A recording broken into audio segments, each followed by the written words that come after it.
नमस्कार, मैं KP astrologer Sachin Sharma.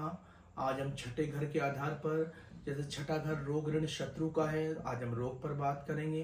अगर किसी भी व्यक्ति को रोग आया है, उस रोग से व्यक्ति को मुक्ति मिलेगी या नहीं मिलेगी ग्रहों के और कुंडली के आधार पर, तो हमें लग्नेश, पंचमेश, दशमेश और एकादश की स्थिति देखनी होगी।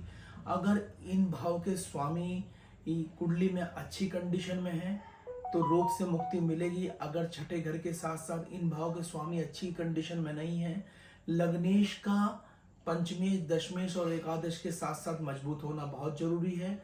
वो पाप प्रभाव में ना हो, राहु केतु अक्ष पे ना हो, छठे, आठवें, 12वें घर में ना हो, तभी हम कह सकते हैं कि अगर व्यक्ति को कोई भी रोग आया है वो जाएगा या नहीं जाएगा। हमें पहले कुंडली में ये देखना पड़ता है कि लग्नेश के साथ साथ पंचमेश, दशमेश और एकादश की स्थिति क्या बनी हुई है।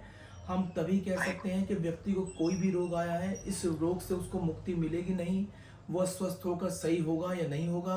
क्योंकि कोई भी कुंडली अगर एनालिसिस करते हैं, कोई भी रोग अगर व्यक्ति को आया है, तो कोई भी कुंडली में ये चीज देखने के बाद ही पता लगता है कि लग्नेश के साथ साथ पंचमेश, दशमेश और एकादश की स्थिति क्या है।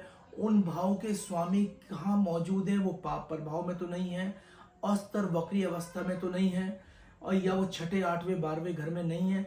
अगर वो इन अवस्था में नहीं है, इन बुरे भाव में नहीं है, तो रोग से मुक्ति मिलेगी, चाहे वो रोग कितना ही गंभीर हो। कुंडली में ग्रहों के आधार पर हम ये कह सकते हैं कि आदमी स्वस्थ हो जाएगा। अगर ऐसी स्थिति नहीं है तो विपरीत फल परिणाम प्राप्त होंगे।